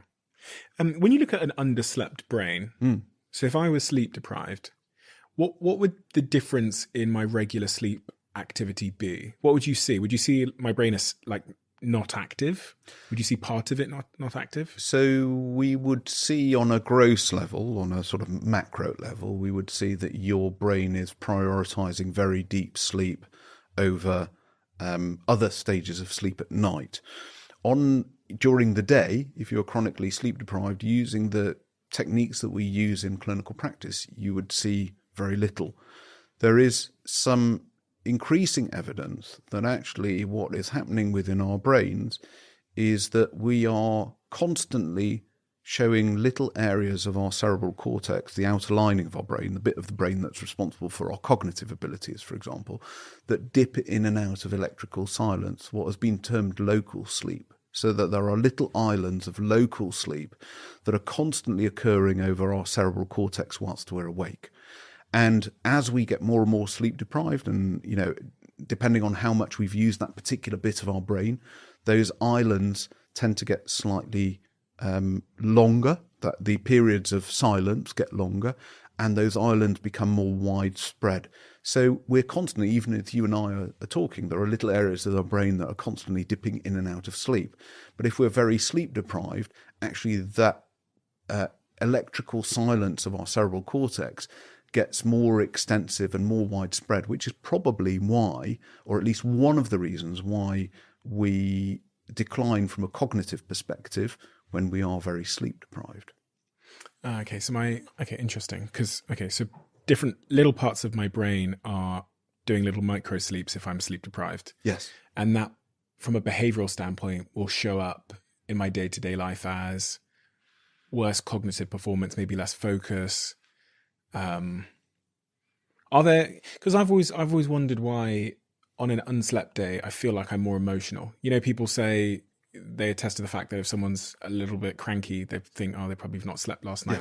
Yeah. Or there's that phrase, isn't there, like, who woke up on the wrong side of the bed, etc. Is there a scientific basis for that? So I don't think we can fully explain it. I think that there are certainly the areas of the brain that are responsible for emotion and emotional cognition are more metabolically active, and so may be more vulnerable to the effects of sleep deprivation. I think it is likely that when you're sleep deprived, there are some changes in terms of certain neurotransmitters within the brain that may exacerbate that. But what's very, very clear is that association between sleep, mood, anxiety levels is very, very clear. And in fact, we see that, for example, in people with clinically significant anxiety or clinically significant depression, that actually treating anxiety or depression in somebody who is sleep deprived or has insomnia is much more difficult, that treating the insomnia in somebody who is anxious or depressed is much more difficult without addressing the anxiety and depression. And so this is really significant, not just on a day-to-day basis for all of us, but also in clinical medicine and clinical psychiatry. So jumping back to the point about when we're underslept, certain parts of our brain are doing little micro sleeps. It is fair to say that the phrase that, we're half asleep, there's some merit to that. Yeah, we may not be half asleep, but we could be 1,000th asleep or 100th asleep. And, this idea that the brain can exist in different stages of sleep or wake at the same time, by the way, also extends to the night time. So, for example, in people who sleepwalk, who do really rather dramatic things, and I've seen patients, for example, who've driven in their sleep. One patient who rode a motorbike in her sleep. I've seen people do some incredibly complicated things like cooking a meal in their sleep. All of these sleepwalking type events relate to the fact that certain parts of the brain are in very deep sleep, whereas other parts of the brain actually demonstrate waking activity. So the bits of the brain that remain asleep are the frontal lobes, which are, basically where our rational thinking, where our decision making occurs, and the parts of the brain that are responsible for memory, a part of the brain called the hippocampus. Whereas actually in these events, there are other areas of the brain, like the areas responsible for movement or for vision or emotion, demonstrate waking activity, both on an electrical basis, but also on a metabolic basis as well. Why do we dream? It's a big question, isn't it? It's such a big question. The short answer is I think we still don't know. I think there are lots and lots of theories about why we dream. Those range from dreaming sleep being fundamental for memory, for reinforcing memories, for regulation of our emotional memories. And I think you've had Matthew Walker on previously, who probably talked about this view that dreaming sleep is a sort of emotional rehabilitation therapy. A form of emotional therapy. There are, one of the unanswered questions is, for example, why when we are born or when we're in our mother's womb, we spend a third of our lives in REM sleep. And that drops off significantly as we get older, to the point where by the time, we are elderly, we're doing very little REM sleep at all overnight. So this kind of rapid decline in the proportion and the amount of REM sleep that we are exhibiting has been explained by some individuals as it being fundamental to the development of consciousness, for example. So there's a chap called Hobson who is based in one of the Ivy League colleges in the States, who was very keen on this idea that REM sleep is part of the early development of consciousness as we are inside our mother's womb, and may be fundamental subsequently to learning new things, to learning new motor tasks. The honest answer is I think that there's probably more than one function, in fact, many functions of REM sleep. So REM sleep is the stage of sleep where we start to dream, right? So REM sleep is the stage of sleep that we most associate with dreaming. and it's the stage of sleep that is most associated with dreams of a narrative structure. So these kinds of stories that evolve, that have a plot. But actually, we know that lots of people dream in non-REM sleep as well. And then you can see that in, for example, people who sleepwalk or have night terrors. They will often very clearly be able to remember dreams, but those events will have arisen from very deep non-REM sleep. So we do dream in other stages as well. It feels like it's not a great evolutionary trait to have nightmares. Like, I can't understand the basis of having a nightmare and why that's a good thing. I'm not sure that we're evolutionarily driven to have nightmares. I think that what nightmares represent is the fact that we've had these kind of mental experiences, but we've woken up to the extent that that nightmare has never been completed. Because usually we forget our dreams. We all, or almost all of us, go through 4 or 5 cycles of REM sleep a night. And so we're probably having dreams throughout the night. But, most of us don't remember the vast majority of our dreams. We remember the dreams whereby we've woken directly out of REM sleep. Why is that? Why do we remember the dream when we wake up? I think that's another unanswered question, but it's quite clear that rapid transition between REM sleep and wake means that the memory of whatever it is that we've been experiencing has not been fully cleansed, has not been removed.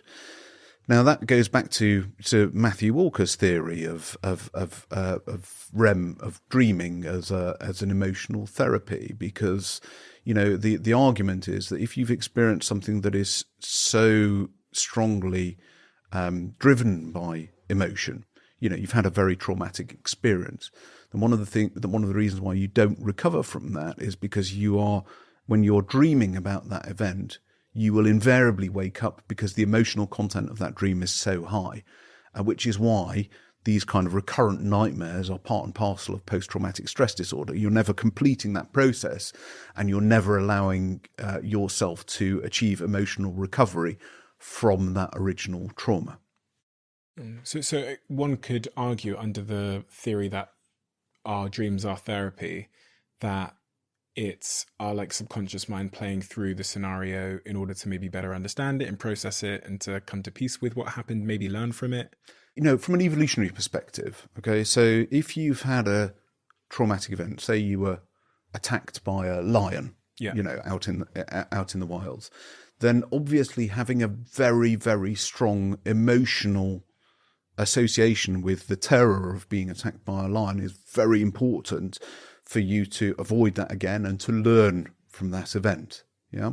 But what you don't want is the next time you see that lion to have such a strong emotional response to it that you can't do anything about it, that you freeze, because that's not very good for your survival.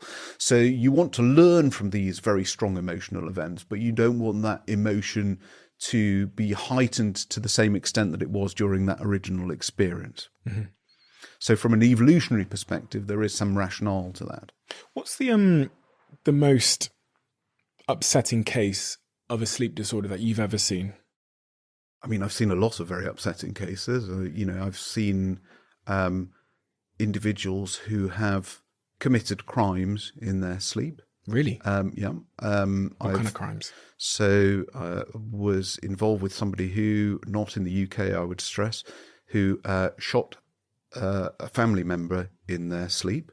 I've seen individuals who have committed sexual assault in their sleep, but also rape. Yes, I was somebody who was convicted for rape as a result of a sleep disorder. Now, obviously, one of the great difficulties is that you can never be absolutely sure whether during that particular episode they were in that occurred during their sleep disorder. But what you can certainly say with a degree of certainty is that there is clear evidence that they have exhibited similar things that have definitively occurred out of their sleep. But also some of the effects of these sleep disorders on people's lives is really dramatic. So I look after a large number of individuals with a condition called Klein-Levin syndrome, which is a very poorly understood condition that often affects young kids and teenagers.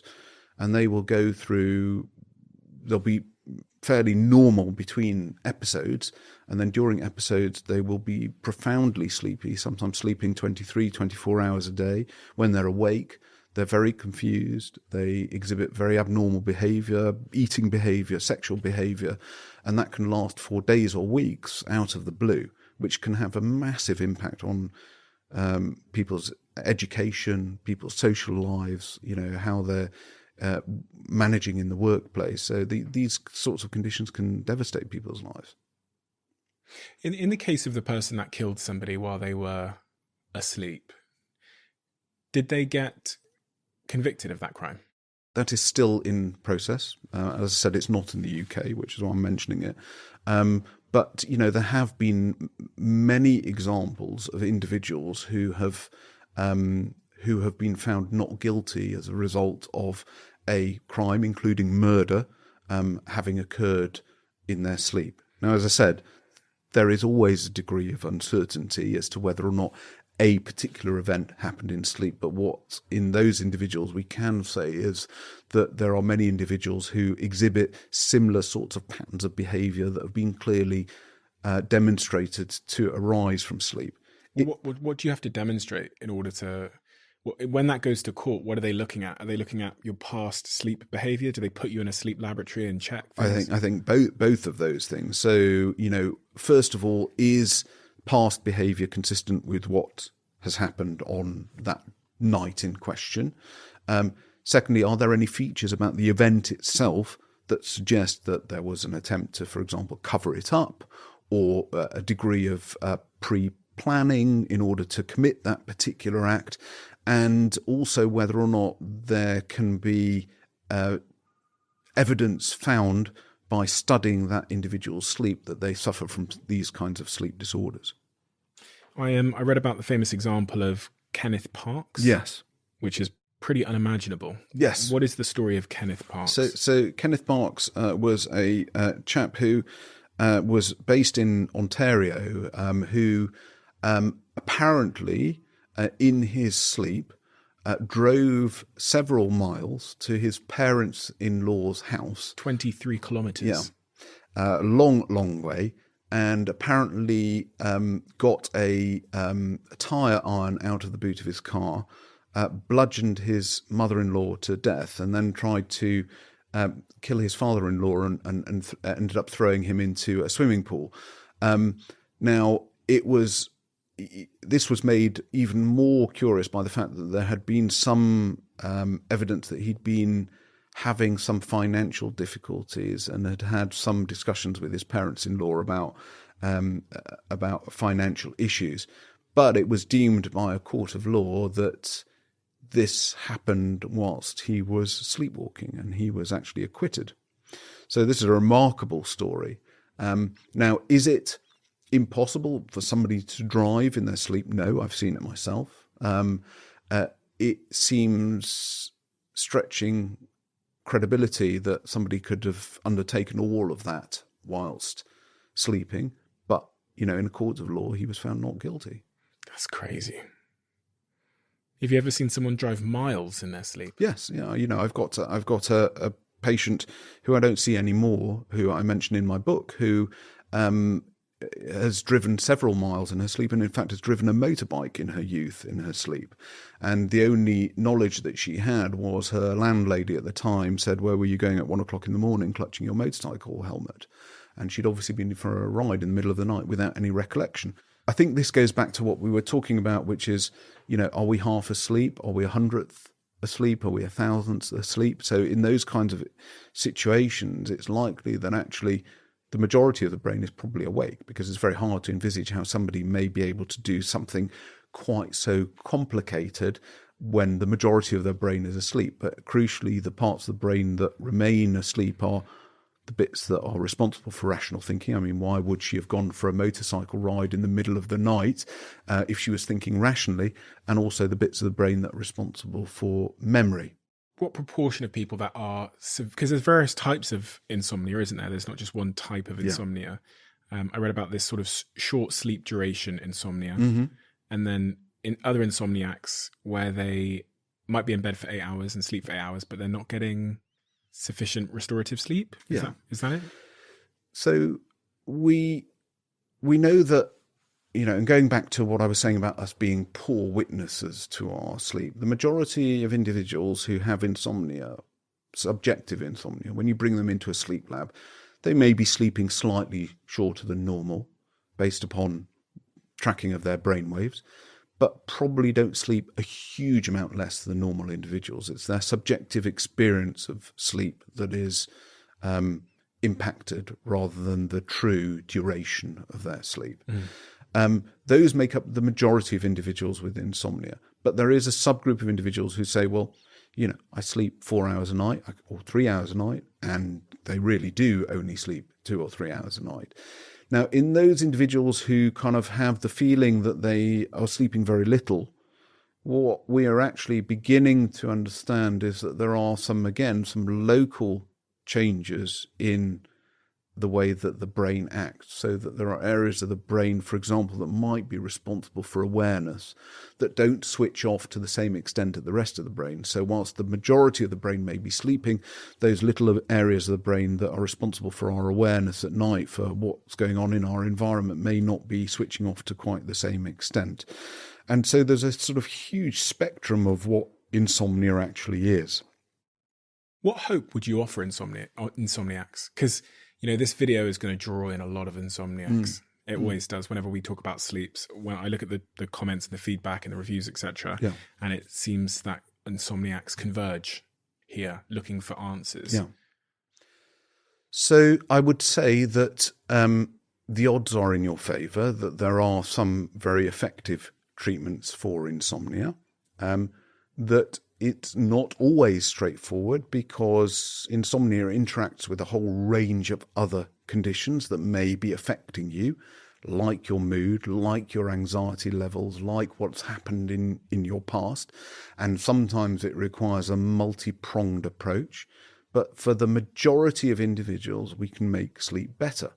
One of the real big issues that a lot of people are seeking for rapid or instant answers to their insomnia, which is why a lot of people end up on drugs. And that may not necessarily be the right approach for you. And I would really countenance that, the treatment of insomnia can, in some individuals, take some time. And it's important to have a degree of patience to try and fix this in the long term rather than to provide a short-term solution. What sort of percentage of insomniacs do you think recover? Well, I think that if you extrapolate on the basis of CBT, CBT-based approaches, we know that helps about 80% of individuals. Really? 80%? Yeah, up to. Wow. And, that these drugs do help some individuals, as I would stipulate again, I would stress that, drugs need to be used cautiously in the right individuals. So, as I said, the odds are in your favour. You wrote this book called, The Secret World of Sleep, which is a real pioneering book on the subject of sleep. But I also have this other book in front of me called The Man Who Tasted Words. Yeah. And at the bottom of this book, it says it's a fascinating, important, and disturbing book. All of your work seems to center on the weird way that the brain operates and its patterns and how that impacts our everyday lives. But The Man Who Tasted Words, why did you call the book The Man Who Tasted Words? So one of the individuals in that book is an individual who is not a patient, who doesn't have anything wrong with him. He's got a condition called synesthesia, which is the melding, the combining of certain senses. So when he sees objects or hears objects, he gets a taste associated with them. So he gives a really good example of his, in childhood, his friend had a girlfriend whose particular name in him gave him a awful taste, and every time his friend mentioned this girl's name, his mouth was filled with a terrible taste. So he will read words, he will hear words, and all of those words will be associated with a particular taste that has lasted his entire life, and it's been very fixed. So as a kid, when he started reading, he learned how to read by looking at the tube map on the way to school. And each of those tube stations has got a particular taste associated with it, and that taste has remained fixed throughout his life. Now, this sounds really very strange, but actually we know that some degree of synesthesia, some degree of melding of our senses is actually quite common, that up to about 4% of individuals exhibit some form of synesthesia. And it really, I think, illustrates how in all of us, our minds and our brains and our nervous systems work in slightly different ways to define our reality. And it's an exploration of how our nervous system can influence how we perceive reality to be, and that truth may not always be what we perceive. There's another patient in that, not a patient, another woman in that book who has synesthesia. She's a musician, and when she plays music, she will see colours washing in and out of her vision.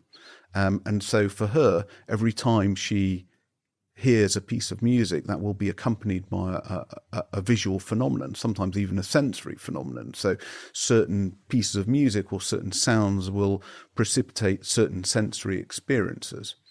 I've often heard, you hear about Rain Man and various types of autism where these sort of apparent geniuses say that they see, what do they say? They say they do maths with like shapes in their brain. Mm-hmm. If you ask them what 4 + 4 is, they describe that it appears in front of them as a shape. Yes. So that is a form of synesthesia, and we know that synesthesia is much more common in people with autistic spectrum disorder than it is in individuals without neurodevelopmental disorders. What does this tell us about the nature of our experience? For someone that's not, living with synesthesia, does it mean that there is no such thing as truth? I think what it tells us is that our reality, what we perceive truth to be, is intimately linked with the structure and the function of our brains. And whilst we all assume that people's experiences of the world, and by the way that we interpret those experiences of the world are all identical, that is very far from the truth.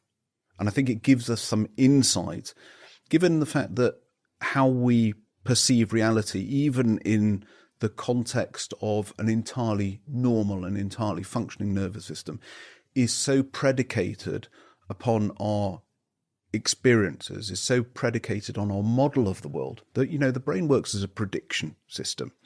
So it works by assessing whether or not what our senses are telling us are in keeping with what our expectation of the world is. So we need a model of the world as we understand it.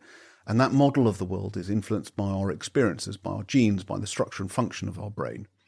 So it's not necessarily surprising, given that we all have very different experiences in life, that we have different genes, that we will have gone through different things, that our truth may be very different from the truths of others, and that our experiences, our perceptions of the reality of the world may be very different. Kind of explains why, there's a lot of polarization and a lot of conflict to some degree. I think it does. I think you only need to have a look on Twitter to see how different people perceive exactly the same situation. But also one might argue that, if there's people who have entirely different perceptions of the world because of their brain and their nervous system, that maybe they're not guilty of crimes that they've committed. Well, I think that's the subject of the third book. Yeah, 7 Deadly Sins, the biology of being human. I had this debate with my friend the other day because I was reading about some studies. I think it was a study that showed a guy with a brain tumor had gone out and suddenly he was like a normal teacher and he'd gone out and committed some horrific crimes. And when they removed the brain tumor from his head, he stopped committing all these crimes. Mm-hmm. And so the question becomes like, is this person to blame for these crimes? But then you could obviously stretch that out further and just go, when people are serial killers, oftentimes we find that there's something in their brain, or there's some early trauma, or there's some kind of neurological issue that they've had. So are they guilty? Well, indeed. And, and that's a really important question, which is, how much free will do all of us have? If we are all essentially machines that are doing the bidding of our brains, then anything that affects our brain function defines our behavior. And, the book that is out in November very much discusses the neurological and psychological conditions that can influence our behavior in really rather dramatic ways, be that from the perspective of gluttony or wrath or pride or any of the other 7 deadly sins. Why did you write this book, 7 Deadly Sins? Because it, again, reflects some of my clinical practice, that I see individuals who have brain conditions that dramatically influence their behavior. Now, the question always in my mind is, well, firstly, does this reflect their own morality? And it's quite clear that in those individuals it doesn't. But what are the implications for all of us? And as you already said, if that is the case if a brain tumor can suddenly cause a dramatic change in behavior, if a stroke can, if Parkinson's disease can, if a chemical change, and some of the people that I detail in the book are individuals who are very similar to patients of mine in whom I've started an anti-epileptic drug, for example, exhibit a dramatic change in their behavior. And so a simple chemical taken in tablet form can result in those changes of behavior. What about all of us? Are there things in our environment? Are there things that we are doing that influence the machinations of our brains? So do these kinds of behaviors then take a moral viewpoint, or should we be looking at them from a biological perspective rather than a moral one? Give me one such extreme behavior where you've seen some kind of chemical intervention or other intervention completely eradicate that behavior. So I've certainly seen a lot of individuals. So, I said at the start that one of the specialist clinics that I do is an epilepsy clinic. And there are anti-epileptic drugs that are well known in a very small proportion of individuals to cause a dramatic increase in irritability, anger, and aggression. And, I remember one of the earliest patients that I saw started on this drug was a very frail little old lady who must have been in her 70s and who was arrested by 6 police officers in her front garden, being pinned down because she was so violent and aggressive. So that's one example. Lots of patients who, for example, exhibit behavioral change after a seizure. I've seen individuals who have had autoimmune conditions of their brain who have become frankly psychotic, ripping sinks off the wall in their hospital room, trashing their hospital room, attacking their nurses, who actually, when that condition is treated, they've reverted to normality. And in the case of the very angry grandmother who was kicking off at the police, was she cured of that behavior? The drug was stopped and she returned to normal. The drug was stopped? Yes. So it was. Took her off. Took her off the anti-epileptic drug and replaced it with another, and she normalised. Of all the extreme cases you've seen throughout your work and through these books you've written about sleep and the 7 deadly sins and the man who tasted words, what is the most surprising, crazy story that you've encountered that show just how extreme and bizarre the human brain can be? So I think probably the one that sits with me in the most emotional way is probably a young man that I met who has never been able to feel pain throughout his entire life from the moment that he was born. And in fact, he has a genetic disorder that was also inherited by 2 of his siblings. And none of the 3 children have ever been able to experience pain. Now, at first glance, you kind of think, oh, that might be quite nice never to experience pain. But meeting somebody like that, and you realize quite how important pain is for our normal development, for our normal lives. He tells stories of him and his sisters essentially holding their hands up to the fire to hear the sizzling of their hands because they thought it was funny. They didn't feel any pain. He would regularly jump off the roof of his garage in order to get attention because he knew that if he broke a limb, he would end up in hospital being looked after by these nice nurses. And there was no downside to it. Yet he is now, terribly physically scarred. Doesn't really, he has no comprehension of what pain is. So there is that disconnect between the human experience of pain, which is common to all of us, and what he experiences. And I think that he feels that that is very much a barrier between him and understanding all the people around him. But it's also resulted in him being terribly damaged by the inability to feel pain. Gosh, it really does perfectly highlight the role of pain. Very much so. Something all of us think we'd rather live without. Yes. And then you see somebody who has never experienced pain and see the impact it has on them. I think it makes you appreciate it in a slightly different way. Is there anything else? Pain? Oh, load. I mean, so much, there are, one woman who lost her vision as a result of multiple operations to her eye, who sees visual hallucinations everywhere she goes. I think that very much illustrates the fact that our brain, even when it's starved of inputs, creates its own inputs because it's so eager to experience the world. Individuals in whom... Is she okay?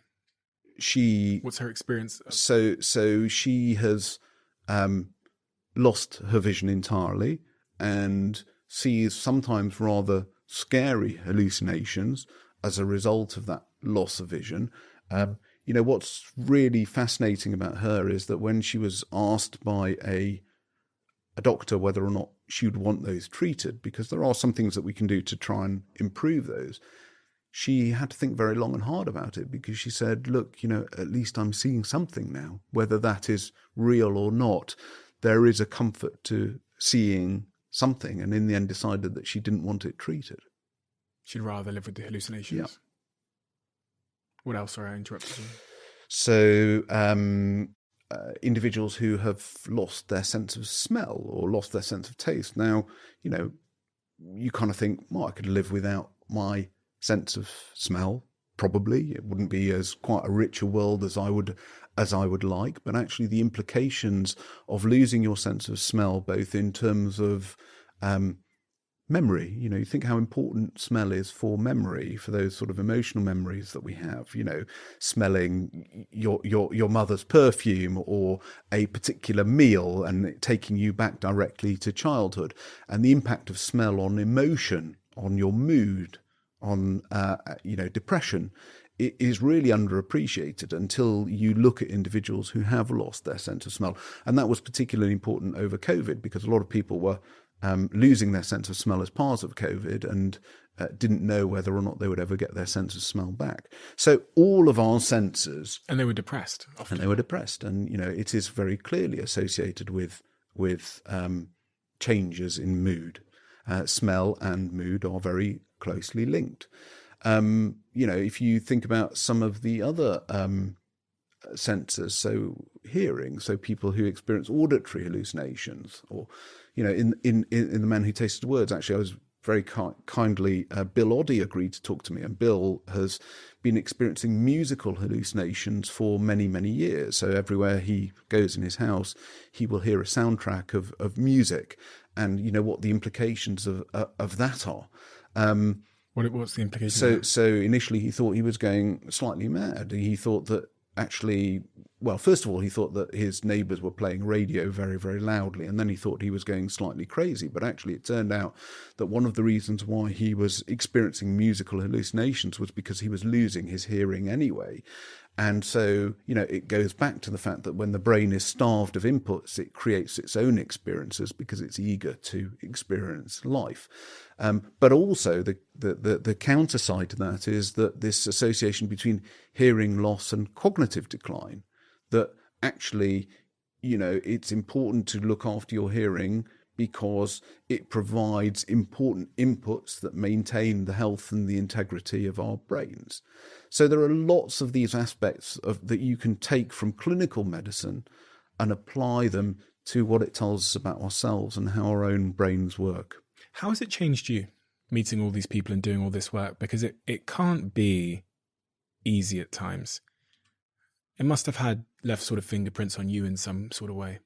Look, I think the problem is that particularly when you're sitting in a busy NHS clinic where you've got a very limited amount of time to see people, is you're often very much focused on the problem that is sitting in front of you. And by problem, I mean the issue, the medical issue that is affecting that individual. Whereas writing these books and talking to these patients, I think has given me much broader appreciation of, what it is that we are actually doing. So in the NHS, you kind of, yes, you see, well, look, I'm treating that, I'm diagnosing that, I'm maybe curing that, but actually you see the much wider implications on those individuals when you are addressing their stories, their experiences in a much broader way. You see the impacts on their families and the people around them. Yeah. And that stuff stays with you. And undoubtedly. How do you take care of yourself to make sure that stuff doesn't... The honest answer is not very well. Really? No, I mean, look, I try and have downtime, and I try and get away and get out of London. But I think, this is something that everybody in the NHS is currently facing. Everybody is feeling very, very burnt out. Do you sleep well? Sometimes. We have a closing tradition where the last guest leaves a question for the next guest, not knowing who they're leaving it for. Okay. And the question left for you is, what is the most difficult decision you ever had to make, and how did it benefit you? Oh, God. I think there's lots of ways to answer that question, isn't there? What came to mind? Well, I think I can think of, clinical situations where I've had to make very difficult decisions about whether or not to treat somebody or not to treat somebody, to whether or not to give up on somebody, or whether or not to continue working. The sorts of situations like cardiac arrests, which all doctors have to face. Personal decisions. I think certainly making the decision to study medicine was an important fork in the road for me, because medicine brings with it lots of amazing things and amazing experiences, and we see through windows on life that very few other people get to see, but it comes with it quite a lot of responsibilities and implications in terms of the future direction of your life. So I think there are different ways to answer that. Thank you, Guy. You write such interesting books in such interesting ways, and they're all absolutely fascinating. So usually I'd recommend one of them, but I have to highly recommend all of them. I'm going to link all of them below in the description. Yeah. 7 Deadly Sins, The Biology of Being Human. I've got The Man Who Tasted Words, Inside the Strange and Startling World of Our Senses, and The Secret World of Sleep. All of them will be linked below. The 7 Deadly Sins book is not out until November 21st, I believe. So you can probably pre-order that now. You can. People are interested in getting that. So check out the description below. All of the books are linked there. And thank you so much. Such a fascinating conversation. Pleasure talking to you.